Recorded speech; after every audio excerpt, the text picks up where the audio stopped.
اللهم صل على سيدنا محمد صلاة تنجينا بها من جميع الأخطار والآفات وتنجينا من جميع الحاجات وتطهرنا من جميع السيئات وترفعنا بها عندك على الدرجات وتبلغنا بأكثر الآيات من جميع الخيرات في الآيات وبعد الممات إنك على كل شيء قدير. ربنا ظلمنا أنفسنا وإن لم تغفر لنا وترحمنا لنكونن من الخاسرين.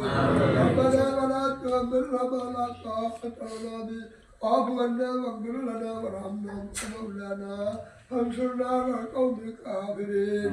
اللهم اغفر لحينا وميتنا وشهدنا وصغيرنا وكبيرنا وذكر انسانا لو نحيا بنا والاسلام ومن توفيت منا فتوفه الايمان. يا الله আমরা প্রকৃতিকে মাত্র মহান খুশি লাগাতে পারি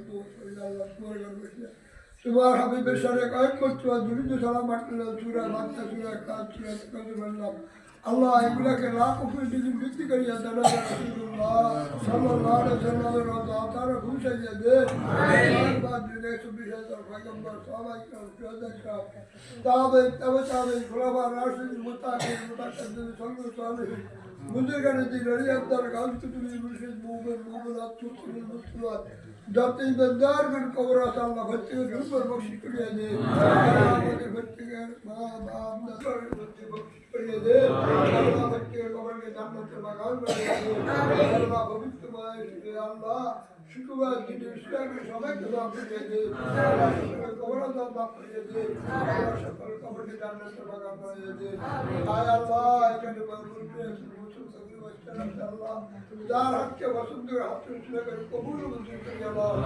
Allah kullanmanızı bahşetti Allah. Allah kullanmanızı ki Allah şüphesiz dağıtan kalam. Allah şefayatına, şefayat kadına, şefayat dağına, şefayat kulliye nasip kare Allah. Allah şüphesiz bilmezse Allah. Takke zahir şefina. Rabbi hamdulillah kebaram bayyâni şefina. Rabbi hamdulillah kebaram bayyâni şefina. Subhane rabbike rabbil izzati amma yasifun selamun alel murselin. Kalamat tayyibana ilahe illallah.